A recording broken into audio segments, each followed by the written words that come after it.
pinanganak niya si Jesus. Bata pa po siya. Pag sa edad natin ngayon, between 13 to 16. Ako, hindi po nanganak si Mary ng 21. Dahil nung nangaral na po ang Panginoon, nag-start siya ng 30 years old. So, 30 years old, tapos possible si Mary ay nanganak ng 16, may 14 years na pagitan, o 15 years sa gitna. At doon sa 15 years na yun, nagkaroon sila ng anak ni Joseph na 7, at may babae. So, may kapatid si Jesus sa pagkatao niya. Kasi nagsiping na si Jose at si Maria, at nagkaroon sila ng 7 anak. So, yan po yung istorya na hindi alam ng iba na si Jesus ay may kapatid. At isa doon ay sumulat ng Santiago, si James, kapatid ni Jesus. Lumipas ang panahon, after yung 30 years old ni Jesus, siya ay nangaral na. Pero ano po ba ang makukuha nating lesson about Mary? Ang dami pong nakakabit sa pangalan ni Mary. No? Lalo na ngayon sa panahon natin. Ang ginawa, nilagyan siya ng lady. Our Lady of Fatima, Our Lady of Manawag, Our Lady of Queen of the Sea, Queen of Heaven, Our Lady of Star of the Sea. So may mga likiting kakabit sa pangalan niya. Our Lady of Lourdes Grotto. Lahat siya nakakabit kay Maria, kay Mary. Napaka-influence ng pangalan ni Mary sa ating bansang Pilipinas. Kinukonsider na siya ay walang kasalanan nung siya ay nagbuntis kay Jesus Christ. No? So, may mga ganong mga pagtingin kay Mary. Dahil inilevel siya na katulad siya ni Jesus Christ. Tunayan sa ating mga Catholic o ibang mga Catholic natin kaibigan, kasama siya doon sa prayer, no? Tinatawag na Ave Maria. May kantang Ave Maria at merong Panginoong Maria. Karamihan naman sa atin, galing doon sa ganong pananampalataya. Naging religious ang bansang Pilipinas dahil sa ganitong kultura ng mga Pilipino. Tayo ay mga reliyoso. At reliyoso ang mga Pilipino. At kasama doon sa ating pagkikireliyoso ang pagkilala natin kay Mary o kay Maria. Dito natin makikita ano ang istorya behind Mary. Kung tatanungin niya, why Mary? Bakit ako? Bakit ako ang dapat piliin na magiging ina ng tagapagligtas? Pwede namang iba. Marami namang mas qualified sa kanya. Pagamat siya ay isang masatawag natin magandang impluensya sa kanyang pagkababae. No? Maaring tinatanong ni Maria sa sarili niya, bakit ako? Bakit hindi sila? Bakit hindi yung mga kilalang mga babae? Ang ating pag-aaralan ay kukunin po natin at babasahin sa atin ng aking asawang si Myla. Sister Myla, pakibasa po ang salita ng Diyos. Letter M pa rin. Tayo pong lahat ay tumayo bilang paggalang sa pagbasa ng salita ng Panginoon. At ito po ay makikita sa awit 138 verse 1 to 6. Yahweh, ako'y buong puso nga awit ng pasalamat sa harap ng ibang Diyos, pupurihin kitang ganap. Sa harap ng iyong templo ay yuyukod at gagalang, pupurihin kita roon, pupurihin ang iyong ngalan. Dahilan sa pag-ibig mo at sa iyong katapatan, ika'y tunay na dakila, pati iyong kautusan. Noong ako ay tumawag, tinanggap ko ang tugon mo. Sa lakas mo itinulong, ay lumakas agad ako. Dahilan sa pangako mong narinig ng mga hari, pupurihin ka ng lahat at ika'y pagbubuli. At lahat ng ginawa mo ay kanilang aawitin. At ang kadakilaan mo ay kanilang sasambitin. Kaysa, kung ang Diyos, si Yahweh ay dakila at mataas, hindi niya nililimot ang aba at may hirap. Kung biman kita niya ang hambog at ang pasikat. At sa Lucas 1:12 chapter 1, verse 37 to 56.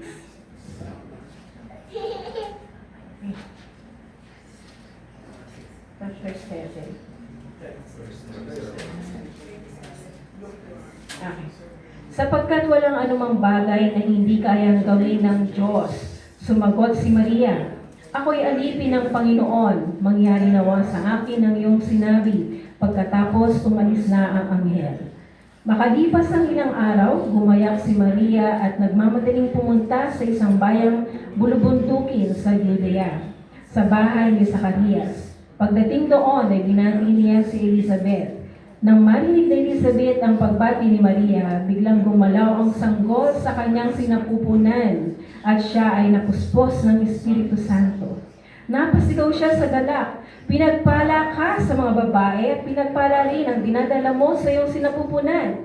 Sino ako upang dalawin ang ina ng aking Panginoon? Sapagkat pagkarinig ko ng iyong pagbati ay gumalaw sa tuwa ang sanggol sa aking sinapupunan. Mapalad ka sapagkat sumasampalataya kang matutupad ang sinabi sa iyo ng Panginoon. Ito ang awit ni Maria. At sinabi ni Maria, ang puso ko ay nagpupuri sa Panginoon at ang aking espiritu ay nagagalak sa Diyos na aking tagapagligtas sapagkat nilingat niya akong kanyang abang alipin. Mula ngayon, ang lahat ng tao tatawagin akong mapalad dahil sa mga dakilang bagay na ginawa sa akin ng makapangyarihan. Siya'y banal. Ang kanyang kahabagan ay para sa mga tao at sa lahat ng salinlahi may takot sa kanya. Ipinakita niya ang lakas ng kanyang mga bisig. Nilito niya ang mga palalong isip. Tinanggal sa kanilang luklukan ang mga may kapangyarihan at itinaas ang mga nasa abang kalagayan. Pinasaganan niya sa mabubuting bagay ang mga kapuspalad at pinaalis ng walang dala anuman ang mga mayayaman. Tinulungan niya ang kanyang bayang Israel at naalala ito upang kanyang kahabagan. Tinupad niya ang kanyang pangako sa ating mga ninuno, kay Abraham at sa kanyang lahi magpakailanman. Tumira si Maria kina Elizabeth ng may 3 buwan bago siya umuwi. Ito po ang salita ng Diyos. Salamat, kapatid na Myla. Tayo po yung makakaupo na. Ang istorya bago pinanganak si Jesus Christ. Ang title po natin, But Mary Was a Woman. Si Maria ay babae. Siya ay hindi lalaki. Ang ginamit ng Panginoon para ipanganak si Jesus, babae. But Mary was a woman. If it were possible to conduct a poll for the greatest woman in the world has ever seen, the Virgin Mary would doubtless emerge the clear winner. But there is no necessity to do that. The word's vote is of no importance. We know that she was uniquely blessed by God. Kung magkakaroon po siguro ng botohan ng pinaka-greatest woman sa panahon ngayon, siya, ng pinaka-greatest woman, ay walang iba kundi si Virgin Mary. Hindi si BBM, kundi si BBM. Blessed Virgin Mary. BBM. Indeed, Mary is blessed, mapalad. Ibigay natin sa kanya yung karapat-dapat na siya ay isang blessed. No question about that. Indeed, Mary is virgin. No question about that. Alam natin ang istorya. Siya ay destined na magpakasal kay Jose. Pero hindi sila nagkikita. May LDR na noon. Magpapakita lang si Joseph para pakasalan si Mary sa panahon tinakda. Pero nung panahon na yon, dumating si Angel Condensada. Angel Gabriel para kausapin si Mary. At bago yun, may kinausap muna si Angel Gabriel. Si Zechariah, asawa ni Elizabeth. Si Zechariah ay bahagi na tinatawag na Aaron's lineage ng paghahandog So si Zechariah, turn niya yun na siya ang maghahandog para sa kasalanan ng tao. Magsusunog siya ng insenso. At si Elizabeth, ang kanyang asawa ay matanda na. Matanda na rin si Zechariah. Ang prayer ni Elizabeth, magkaroon sana kami ng anak. At to make the long story long, short, pinanganak si John the Baptist. Si John the Baptist ay forerunner ni Jesus. Siya yung preacher na darating ang mas mataas sa akin. Ni palagin ang kanyang sintas, hindi ako karapat-dapat. Nangangaral si John the Baptist patungkol sa darating na kordero ng Diyos. Walang iba kundi si Jesus Christ. Yun po ang background nito. Mamaya titingnan pa natin. There is no necessity to do that. Hindi na natin kailangan magkaroon ng eleksyon kung sino ang pinaka-greatest woman in the world. Kung mayroong ngayong gagawin, ang number one ay si BBM. Blessed Virgin Mary. Meron pa bang iba na pwede niyong sabihin na masigit kay Mary? Wala na. Kasi nanay ni Jesus yan eh. Siguro, kung tayo ay nagkaroon din ng mga pangulo sa ating bansa, 2 babae. Sino yun? Corazon Aquino at si Gloria Macapagal Arroyo. Nagkaroon din tayo ng babaeng leader. Pero siguro hindi sila pwedeng isama sa poll o yung boto na mas magaling na women ito mga tao na ito. Higit si Mary doon, no? Top notcher yan. The word's vote is of no importance. We know that she was uniquely blessed by God. Siya talaga ang pinaka-top notcher sa mga kababayan noon. Elizabeth, her cousin, inspired by the Holy Ghost, spoke words of truth in his recitation. Blessed art thou among women, and blessed is the fruit of thy womb. Pamilyar po ba kayo sa word na yan? Blessed art thou among women, and blessed is the fruit of thy womb. Saan yung narinig yan? Sa prayer. Diba? Prayer yan. Ginawang prayer yan ng mga kaibigan natin Catholics. Blessed are you for at meron silang hawak-hawak na masahe. Ganyan yun eh, di ba? Blessed are you among women, and blessed is the fruit of the Holy Spirit. Si Elizabeth, yung kanyang pinsan, na-inspired ng banal na espiritu nung dumating si Mary. Aba, na-full in the spirit si Elizabeth nung pagdating. At ang kanyang sinalita sa bati ni Mary, blessed are you among women, and blessed is the fruit of thy womb. Mapalad ka. Ikaw ay tatawag mapalad ng lahat ng henerasyon. And blessed is the fruit of thy womb. Mapalad yung dinadala mo sa iyong sinapupunan. So, alam ni Elizabeth, no, na itong kanyang pinsan ang magiging nanay ni Jesus Christ. Ganun kalapit kasi yung mag-asawang si Elizabeth sa Panginoon. At nag-usap si Angel Gabriel na ito nga, si Mary ang magiging nanay ni Jesus. Kaya sabi ni Elizabeth, blessed are you. Pwede ba natin sabihin sa ating mga babae na mapalad ka? Blessed are you. No? Ang kababaihan ay blessed, no? Pinagpala. Kaya ang babae ay pagpalain.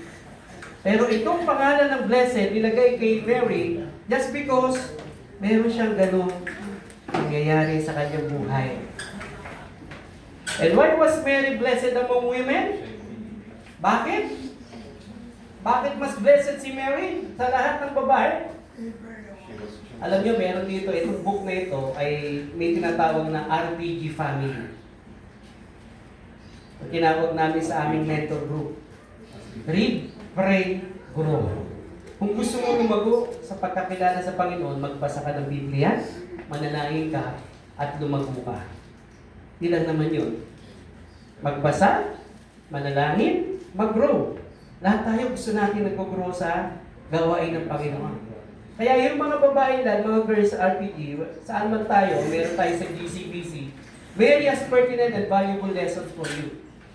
At tignan natin yung mga outstanding qualities na matututunan natin kay Mary.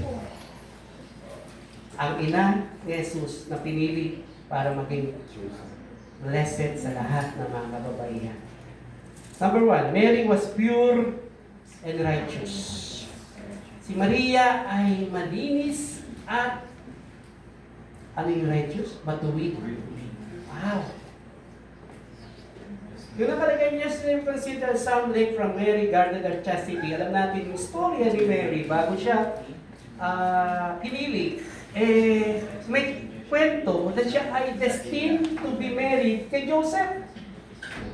Ikakasal siya. Meron siyang boyfriend. Kung sa panahon natin, sasabihin natin, may boyfriend si Mary. Ang pangalan ay Joseph. So, tinitingnan natin dito, talagang yung chastity ay gwardyado sa buhay ni Mary. Ano yung salitang chastity? Tingnan niyo sa Google. May nakakita na? Kalinisan ng puri. Grabe, no? Kalinisan puri. Alalim. Ibig sabihin, yung puri ni Mary ay malinis.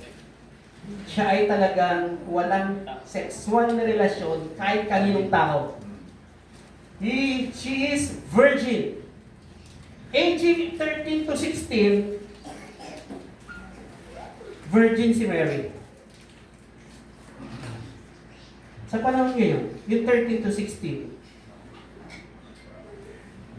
ano pa kaya yung chastity o yung kalinisang puri?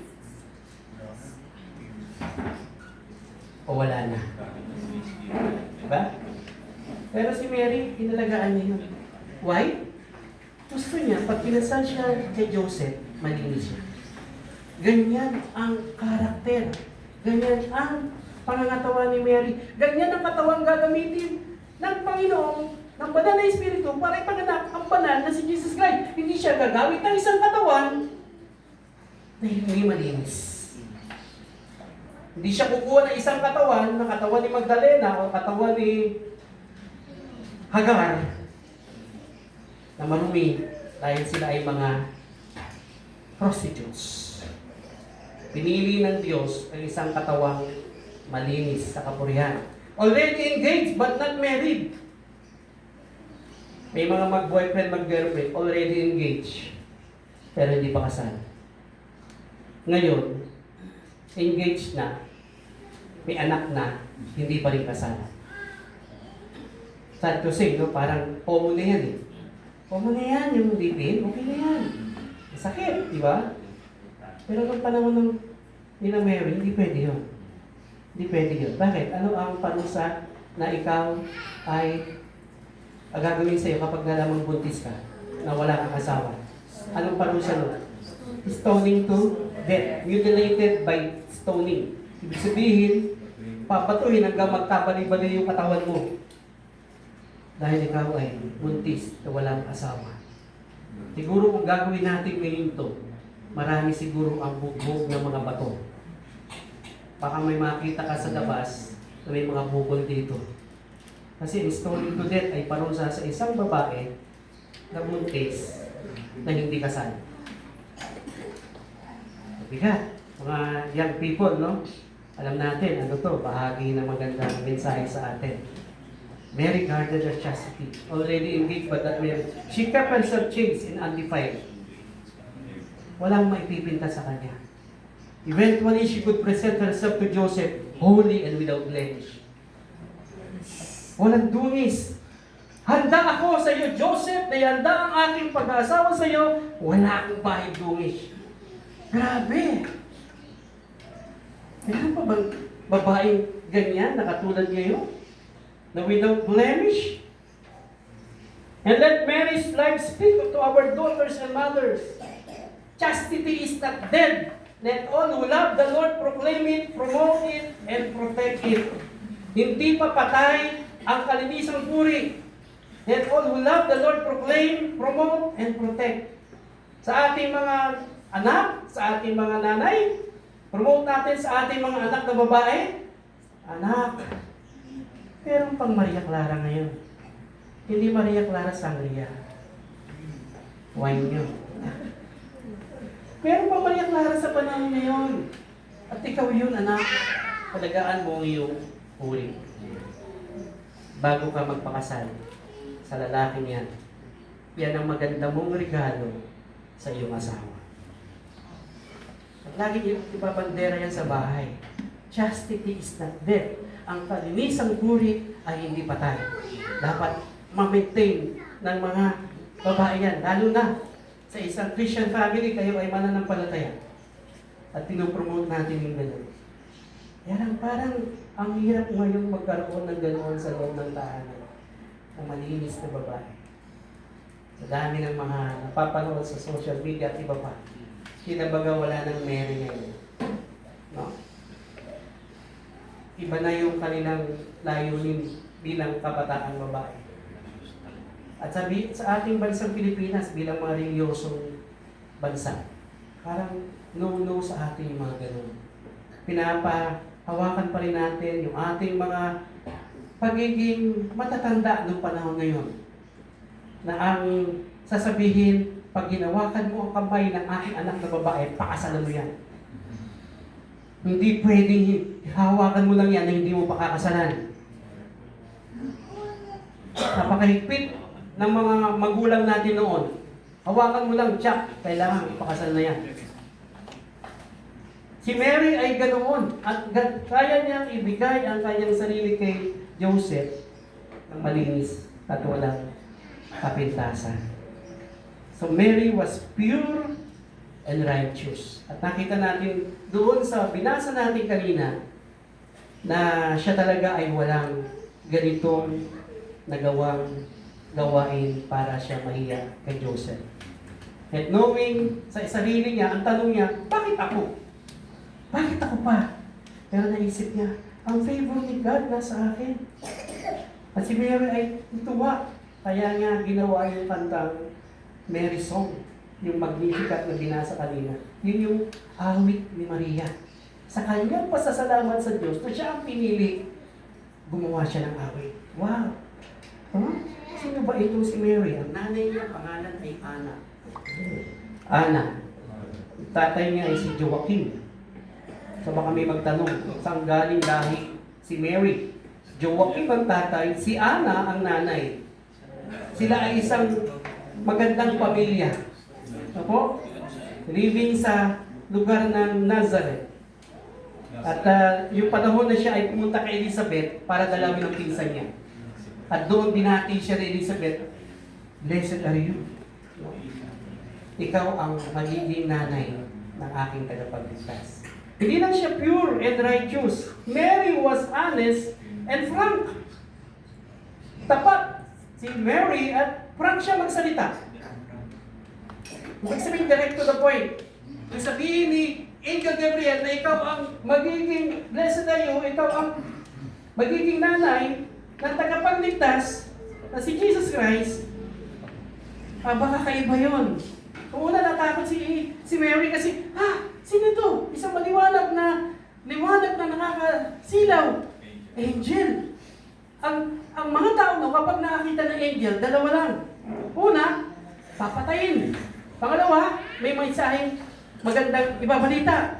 Ang naisip niya, papatayin siya. Kaya natakot siya. Wala yung balitang naisip niya, may magandang balita Pero iba ang dala ni Angel Gabriel. Isang magandang balita na isang balita na papatayin.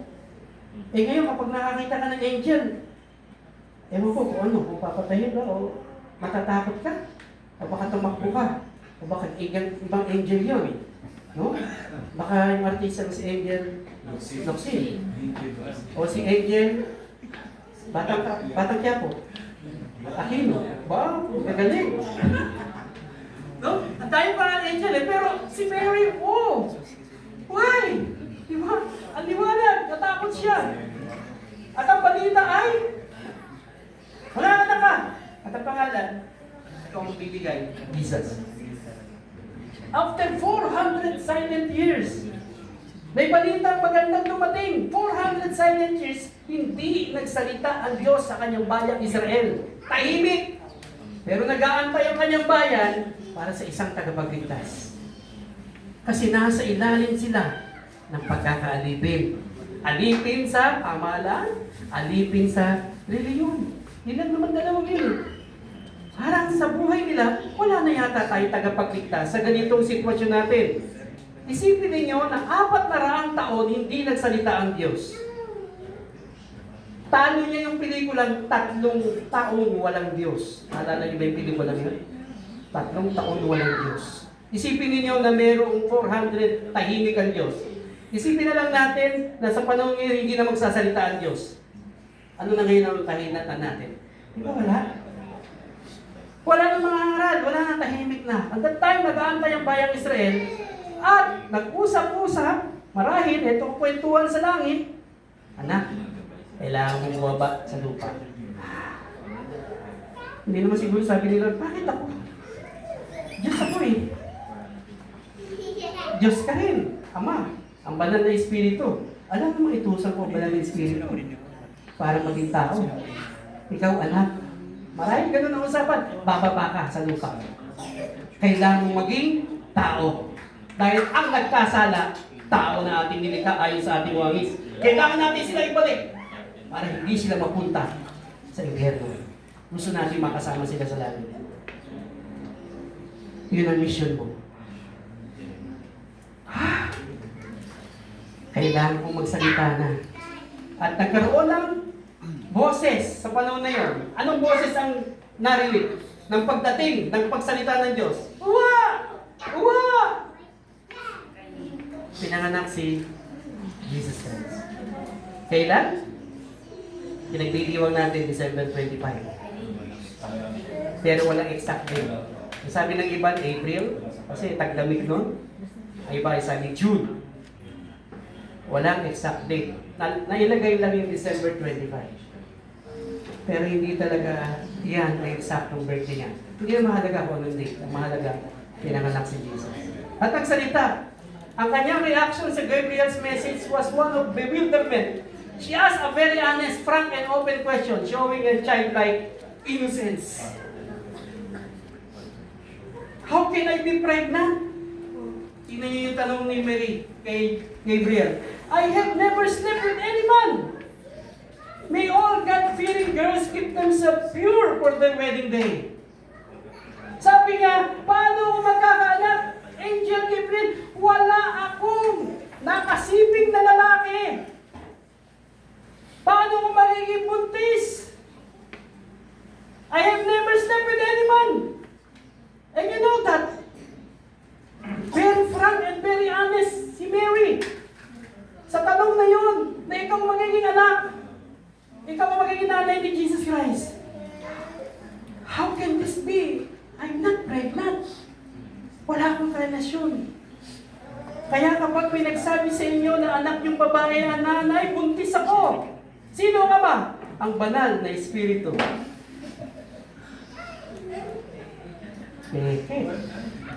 Si Mary lang po yun, ha? Kasi baka may magsabing na yung babae na, ay, buntis ako eh. Sino ka na? Sino tatay? Holy Spirit. Naku, baka matagupan ka niya. Diba? Imposible yun. Kailangan mayroong mabubuntis according to science. O lagay natin yung science. Ano tawag doon? May fertilization, the egg cell and the sperm cell connect together and there is fertilization. At mabubuo yun ng isang buhay. Diba? At nagturo na ako rito, ma'am. Tungkol ng science. So, being honest and being frank, yun ang kanyang sinabi kay Angel Gabriel. How can I be a pregnant woman? Kung yan ba talaga ang mangyayari sa akin? At ang kanyang sinabi dito, may all God-fearing girls, lahat ng may takot sa Diyos na babae, keep themselves pure for their wedding day. Meron pa kayang ganun? I had a testimony ng isang pastor. Sabi niya, alam mo pastor, hinalikan ko lang ang asawa ko sa araw ng kasal namin. Nagulat ako. That's a reality. Sabi ng babae, oh, na-encourage niya akong hinalikan kahit lumang boyfriend lang. Ang first kiss na binigay niya during the wedding day. Meron pa palang ganun. So, actually, kaibigan pa itong pastor na to eh. Sinabi ko sa asawa niya, totoo yung pastor. Diyon lang niya ako hinalikan sa araw ng aking kasal. Grabe, no? Meron pala, kaya pala. No? Di ba sa kasal, you may now kiss the bride. Alam mo, sabi ni pastor, sinabi niya sa harapan, this is my first time. I will kiss my wife in front of you. I never kissed her before. Wow, talagang amaze yung mga tao. Mga babae, kayo ba ay nung kinasal? Yun ang first kiss ng inyong asawa? O 100 times kiss niyo? I mean, si Mary, ganun din, no? Ang aking prayer, may all God-fearing girls keep themselves pure for their wedding day. Kaya ang sinusuot ng babae kapag siya kinakasal ay kulay itim. Puti. Pero may nakita akong pasal, kulay itim. Merong ganun. Nagluluksak. Pero maraming puti. Color of purity. At lalakad ang babae niyo na ang kanyang bouquet ay nasa kanyang tiyan. Kasi siya ay buntis na. Yung bouquet, laki ng bouquet eh. I mean, hindi natin alam sa panahon pa ng 2025, meron pang ganitong kasalan na katulad ng gagawin ni Mary and Joseph. Meron pa bang mga Maria o Mary sa panahon ngayon na handa niyang i-preserve yung kanyang purity on that day na siya ikakasal sa kanyang kasintahan? Parang bihira na. Parang mahirap na. No? But Mary was honest and frank. Third, Mary was full of faith. She did not doubt or protest at Gabriel's presence. Ayoko! Ayaya ako! Babatuhin ako hanggang mamatay. Alam mo ba yun? Na kapag nalaman buntis ako na wala akong asawa, patay ako. Kaiyaya ako. Yung mga kapitbahay ko, pag chichismisan ako. Si Mary, oh, kunyari, akala mo, ang bait-bait. Buntis pala. Si Mary, oh, akala mo naman. Akala mo, hindi mahulugan ng karayang. Si Mary, oh. At hindi lang yun. Papatayin siya. Dahil ang gagawin para sa isang babaeng buntis na walang tatay? Stoning to death. Diba? Yun ang batas ng Hudyo eh. Kailangan siyang patayin. Sa pamagitan ng pagbato. At ito nga po ang nangyari, dahil si Mary full of faith, hindi siya tumanggi. She did not doubt or protest. Kasi meron siyang pananampalataya sa kanyang buhay. Doon sa message ni Gabriel, hindi siya nagprotesta. But in faith, she believed and accepted the chosen role. Yung kaninang kanta roon, am I a chosen? Ako ba ang pinili? Pinili ka sa babaeng lahat. Di ba? Mapalad ka sa babaeng lahat. Therefore, she would magnify the Lord and rejoice in God, their Savior. At yung kanyang Mary song ay napakaganda. Ako'y nagpupuri sa aking Panginoon na aking tagapagligtas.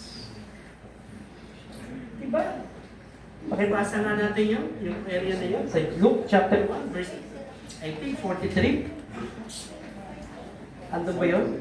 Ako'y nagpupuri sa aking Panginoon na aking tagapagligtas. I rejoice in God, my Savior. Ito na. So, si Mary ay isang makasalanan. Bukas, ise-celebrate ang kanyang kaarawan o pagbibigay ng papuri sa kanya.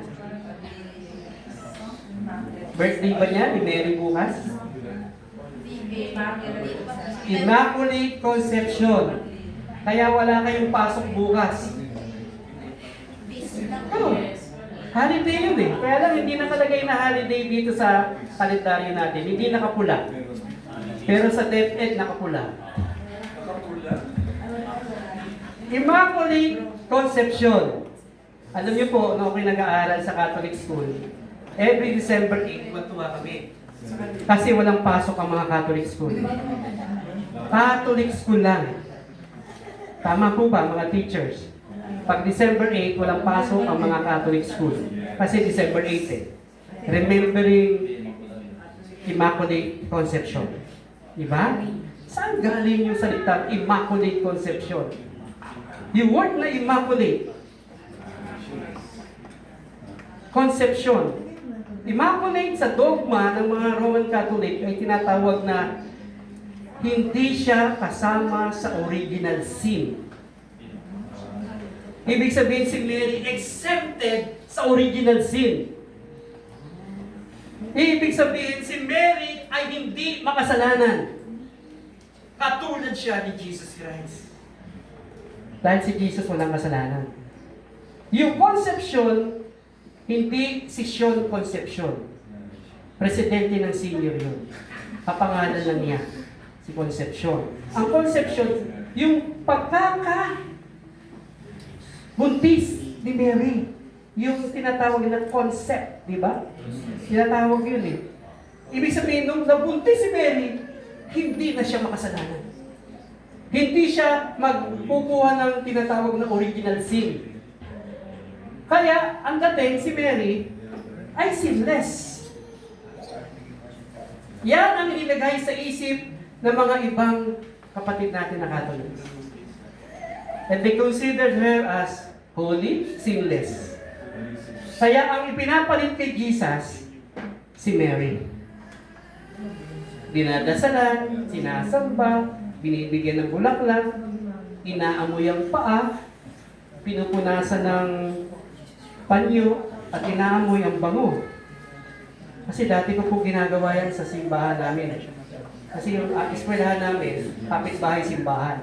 So bago ako umuwi, magsisimba muna ako, pupunas ako doon, aamuyin ko, bango. Hahalikan ng paa, magsasign of the cross, kasi yun po ako dati. I was born in a Catholic religion na pamilya. At natuto ako sa ganun.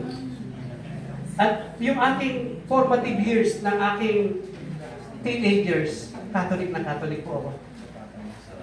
Sarado po ako.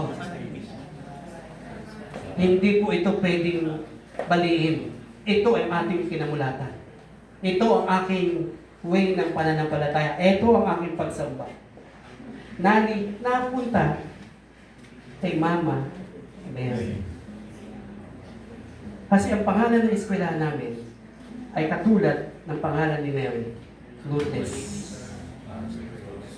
Kaya yung Lady of Lourdes Grotto River. Yan po ang aming patron saint, Lourdes Grotto. Yung grotto galing sa lugar ng France. At dyan lang po siya. Siya po yung eskwelahan namin. Kaya po yung aking mga teacher, may bahay at lupa sa Lourdes Grotto. Sa Nayong Lourdes. Yung kabuuan ng Nayong Lourdes sa lupa, lupain po ng mga Lourdes na pare. Franciscan priest. Yan po yung lupa nila. Hindi lang ako nakakuha ng lupa para sa mga profesor yan eh. Para sa empleyado ng aming eskwelahan. Kaya iba kong teacher nandiyan po sa Nayong Lourdes. Sabi ko, Lord, nakakatmangha at dinala mo ako sa lugar na kung saan meron akong layunin para ipangaral salita mo. Nawala ako sa ganung sitwasyon kung ako'y nakakilala kay Lord. Si Mary ay nangailangan ng tagapagligtas. Sa Lucas chapter 1 verse 43. Basahin niyo po yung kanina. Ang puso ko'y natutuwa at nagagalak sa aking Panginoon na aking tagapagligtas. Si Mary ay kailangan din niyang maligtas sa pamamagitan ni Jesus Christ. Ako po niyo po, kahit siya ang nanay ni Jesus. Maraming mga pagkakataon sa buhay ni Jesus kasama niya si Mary at ang kanyang mga kapatid. Yung unang miracle sa wedding feast at Cana sa Book of John, kasama niya yung mga kapatid, inimbitahan sila sa isang wedding feast, at doon, naubos ang alak. Ang alak ang pinakamahalagang handa sa araw ng kasal. Pag naubusan ka niyang, kahiya ka. Eh dahil naubusan, nasabi ni Mary sa kanya, anak, ako na bahala. Ito na yung panahon para ikaw ay gumawa ng ibala. Parang gano'n. Parang inutusan niya si Mary. And Jesus said to Mary, woman. He addressed Mary as woman. He did not address Mary as mother. Nakuha niyo? Because Mary was a woman. Isa siyang babaeng katulad ninyo rin na kailangan ng tagapagligtas. Pero binigyan natin siya ng blessed. Indeed. Mary is blessed. Virgin? Indeed. Mary is virgin. Hindi maalis sa kanya yon. Bakit ba yung pagbigay na mas mataas kay Mary kaysa kay Jesus, yun ang mali. Hindi pwedeng tumaas si Mary kay Jesus. Nakakuha po ba natin? Because si Jesus ay katulad din natin makasalanan. Si Mary. Katulad din natin makasalanan. Kailangan niya ng tagapagligtas.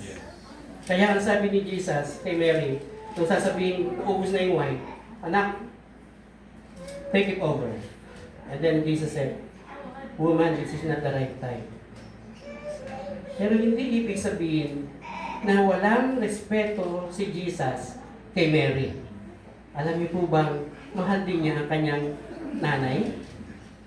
Saan nakita yung pagmamahal ni Jesus kay Mary? Kahit na sabihin, siya ang ito ang marahil, siya marahil ang kukuha ng glory maliban kay Jesus dahil sa kanyang magiging nanay doon sa cross. By that time, wala na si Joseph. Patay na. Pinagtagubilin ni Jesus kay Apostle John. At doon sinabi niya, Mother, this is your son. This is your mother. Anak, narito ang ina. Ina, narito yung anak. Sabihin, ikaw nang bahala sa nanay ko. Kasi mamamatay na ako. Binigyan din niya ng pasasalamat ang kanyang nanay. Hanggang doon lang. Pero hindi kinuha ni Mary ang para sa glory kay Jesus. Ang glory ay kay Jesus lang. Salamat sa ating samahan ng Roman Catholics. Naglagay at nagbigay ng pahayag ang Pope. Sino pangalan ng Pope natin yan? Leo XVI. Nagbigay siya ng mandato sa lahat ng Catholics. At itong sulat nito ay sabi, ang ating tagapagligtas lamang ay walang iba kundi si Jesus Christ, not Mary. Wow! Wow! Nabasa niyo ba yun? Statement ng Catholic? Sinabi nila, hindi si Maria, si Jesus ang tagapagligtas. Sana makuha ko yung statement na pero kami noon, nakalimutan ko yung post. So Mary was full of faith, in spite na siya ay nag-isip na, ano ba? Pero siya ay puno ng pananampalataya, hindi siya nagprotesta. At pangulit, pang-apat, Mary was a woman of prayer and praise. Si Maria ay isang babae na laging nananalangin at nagpupuri sa Diyos. Yung Magnificat, yung kanyang Mary song, puro papuri kay Lord yun. Puro pagbibigay ng glory kay Lord yun. Pasasalamat sa Panginoon. Basahin niyo mamaya. Yung Magnificat, yung Mary song, pwede niyo i-google yan. Itignan niyo sa mga gusto niyo panoorin. Mary song. At yung awit na yun ni Maria ay nagbibigay ng kanyang kondisyon sa harapan ng Panginoong Jesus. You will recognize her low fallen condition. A recipient of God's mercy and grace, like you and I, she worshiped God with their famous Magnificat. Ang tawag doon ay Song of Mary. At doon sa kanyang ginawang awit, binigyan niya ng worshiping and praising walang iba, kundi ang kanyang anak, ang Diyos. Hindi siya. Hoping this Magnificat will read ng mga kaibigan natin Catholics. Na makikita nila doon na hindi inangkin ni Mary o hindi niya planong gawin gano'n, ang papuri ay ibigay sa kanya. Di po ba? Ako po lagi ako pinagpipray ng teacher ko ng high school. Tatandaan ko yung pangalan ni Mary. Our Lady of Queen of Heaven, Our Lady Queen of the Sea, Our Lady Star of the Sea, Our Lady, ang dami. O sige, nandiyo mag-pray ka. Pag nag-pray ako sa dulo nun, Our Lady Queen of the Sea, Amen. Kasi bakit? Doon sa prayer, ina-ask ko yun kay Mary. Ang dami niyang title. Ang dami nilagay na title sa kanya. Isa lang naman ang title niya. Ano? Blessed Virgin Mary. BBM. Yan ang naman ang title niya. Pero dinagyan siya ng iba-ibang title para ma-out of focus ang tao sa walang ibang dapat sampahin. Walang iba kundi si Jesus Christ lang. Si Jesus lang ang tagapagligtas. Hindi si Maria. Pero binigyan naman siya ng ganung parangal ng kanyang anak na si Jesus. Ano po ang pinaka-thought natin na pwedeng pag-isipan dito? Let Mary be the handmaid of God, not Queen of Heaven or Mother of God. Alam natin si Mary ay handmaid ng Panginoon. Ginamit ang kamay niya. Ang nag-aluga sa kanya nung siya ay silang, mula na siya ay baby. At mula nung 9 months ng kanyang pagkabuntisan. Noong panahon na yung 9 months pa rin. Oh? Wala mong pinanganak noon na hindi 9 months. Kasi nung umalis si Mary, si Elizabeth, manganganak na. At nanganak na on the 9th month ng kanyang pagbubuntis. Basahin niyo po. Kasi dumating si Mary, buntis na si Elizabeth 6 months na Nag-stay pa si Mary ng 3 months. Bago siya umalis, ibig sabihin, nanganak na si Elizabeth. Si John the Baptist pinanganak na. So inalagaan ni Mary si Jesus. Inalis ang kahihiyan, ano man. Nagtago siya, nagsiklot siya. Ayaw niyang lumabas. Kasi siya ay buntis. Pero kailangan niya lumabas para magpatala. Yun ang prophecy sa kanya. Hindi siya ipanganganak sa Nazareth. Panganganak siya sa Bethlehem. Sa Bethlehem na kung ang isang lugar ay tinatawag na lugar na mga walang isip. Mga lugar ng mga mental retarded. Alam niyo ba ang Bethlehem? Ang meaning? Lugar ito na ang mga nakatira karamihan. Mental health may problema. Karamihan doon ay nasa national mental health. Bethlehem is like that. Doon siya pinanganak. Iniisip ko, bakit kaya sa Bethlehem marami ang walang tamang pag-iisip? Doon panganganak si Jesus Christ. Dahil ang layunin ng Panginoon, itong mga tao ng isip ay kakulangan, ay mapupuno lamang kapag si Jesus tinanggap niya sa buhay. Let Mary be the handmaid, not Queen of Heaven, not Mother of God. Walang nanay ang Diyos. Tama ba? Walang nanay ang Diyos. Ang Diyos, walang simula, walang wakas. Kaya, hindi Mother of God. Pwede, Mother of Jesus. Kasi si Jesus naging tao. Nanay siya. Pero hindi siya Mother of God. Amen ba? Amen. Nagkakaunawaan tayo siya. Ano? Alam niyo po, kung ang aking kausap ngayon ay aking batch ng high school, patagal na akong binato rito. Hindi sila naniniwala. Kasi ganun yung aming sinimulang pananampalataya. Anyway, salamat.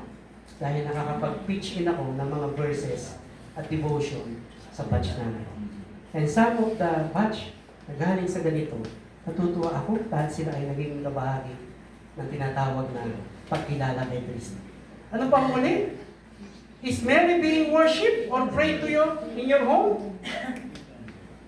Si Mary ba ay wino-worship o pinagpipray nyo sa inyong bahay? Meron pa po ba dito nagpipray kay Mary sa bahay nila? O nagwo-worship kay Mary, sinasamba pa rin si Maria? Kanino dapat mag-pray?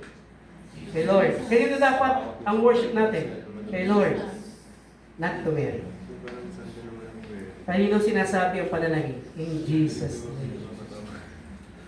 Hindi sa pangalan ni Maria. Hindi natin binababa si Maria. Hindi natin siya nilalapastangan. Hindi natin siya tinatawag na walang halaga. Hindi po.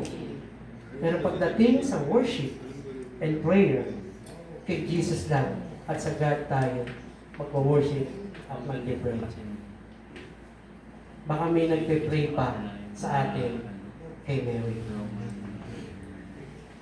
Kasi may mga ganun tayo nakaraan noon. I was before a testimony na nagpe-pray ako kay Mary. In the name of this we ask in the name of the Queen of the Sea. I ask this in the name of the Queen of the Heaven. Ganun po ang mag-pray noon. Pero tayo ay kinilala natin si Jesus at nagbago na ang panalangin na yun. Sa pangalan ni Jesus. Amen. Ngayong Christmas na darating, may ginamit si Lord ng mga tao. Kaya yung Christmas, pag in-spelling mo, ay nalis mo ang word na Christ, ano matitilang mga letra? Alisin mo si Christ sa word na Christmas, ano matitilang mga letra? M-A-S. Hindi po yan subject ng accounting. Management Advisory Services. Kasi mga accounting, alam yan, M-A-S, accounting, ano yan, exam. Mary stands for M. Next Sunday, we'll talk about Joseph. And the third Sunday, about angels and shepherds. And the 28th, we complete it Christmas. Si Christ ang bida sa araw ng last Sunday natin. busy? Busy sa month of December? Once lang darating ang buwan ng December. At ito yung Advent season na tinatawag. Remembering the coming of Jesus Christ sa ating mga buhay at sa lahat ng bansa may isang iwak ng sanggol na narinig after 400 silent years. Tayo po'y manalangin. Dakila namin Diyos. Masimulan Panginoon ang aming buhay sa aming pamilya, na pamilya namin Panginoon, ay matawag mo may kalinisan po. O Diyos, sa buhay ni Mary, nakita po namin ang kanyang exemplary na pamumuhay bilang instrumento mo para may panganak ang aming tagapagligtas. We honor her. We are indeed, we can call Mary blessed and we can call her virgin. Indeed, we honor Mary because siya po ay ginamit ninyo, Panginoon, para ipanganak ang aming tagapagligtas. Pero alam po namin, Panginoon, even Mary ay nagsulat at nagsabi, ako'y natutuwa, ako'y nagagala sa aking Diyos na aking tagapagligtas. Salamat, Panginoon, dahil ang kaligtasan ay kay Jesus lamang at wala nang ibang taong pwedeng umangkin ito. Siya lamang ang aming Panginoon, siya lamang ang aming tagapagligtas. At siya'y pinanganak, nabuhay at namatay, nilibing, at nabuhay na muli upang sa pagdating ng panahon, kami nag-aantay sa Kanya ay Kanyang pukuhan. Salamat po, Diyos, sa inyong mensahe as we move forward sa darating na Christmas. Sana po ay hindi kami may sidetrack na mga activities, kundi makita namin ang meaning po nito bilang mga anak mo, Panginoon. Ito po aming dalangin na may pasalamat sa pangalan ni Jesus. Amen. God bless you po.